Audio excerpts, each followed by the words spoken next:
মানে আমেরিকাতে এসে মনে হচ্ছে আমি বাঙালি কোনো পুজোতে এসে গেছি, আর অর্ধেক আমাদের টলিউড ইন্ডাস্ট্রি এখানে আছে। তো আমার ভীষণ নিজেকে স্পেশাল লাগছে, আর আমার ছবিও এখানে দেখানো হচ্ছে। কেন খুশিতে ভাসছেন শ্রাবন্তী? টলিউডে পা রাখার পর থেকেই খবরের শিরোনামে জায়গা করে নিয়েছেন শ্রাবন্তী চট্টোপাধ্যায়। কখনো দুর্দান্ত অভিনয়, আবার কখনো ব্যক্তিগত জীবনের জন্য।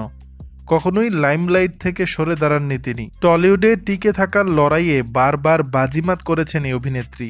বিভিন্ন চরিত্রে নিজেকে প্রমাণও করেছেন।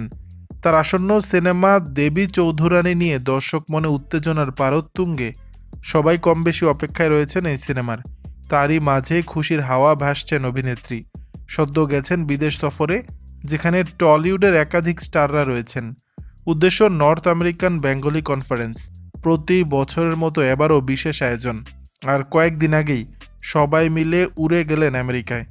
আর সেখানে অনুষ্ঠিত হয় এই কনফারেন্স। আর সেখানে পা রেখেই আবেগ ঘন শ্রাবন্তী চট্টোপাধ্যায়। পরনে কালো শাড়ি, ছোট্ট একটি টিপ, মিষ্টি লুকে এদিন সবার মন জয় করলেন তিনি।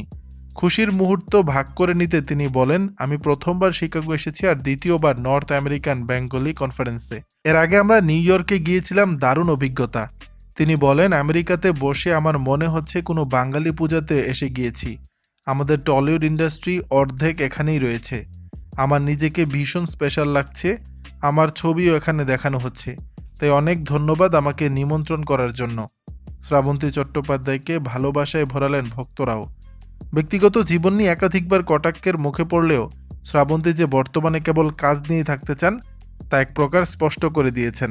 দর্শক, শ্রাবন্তীকে নিয়ে আপনাদের মতামত জানাবেন নিচের কমেন্ট বক্স।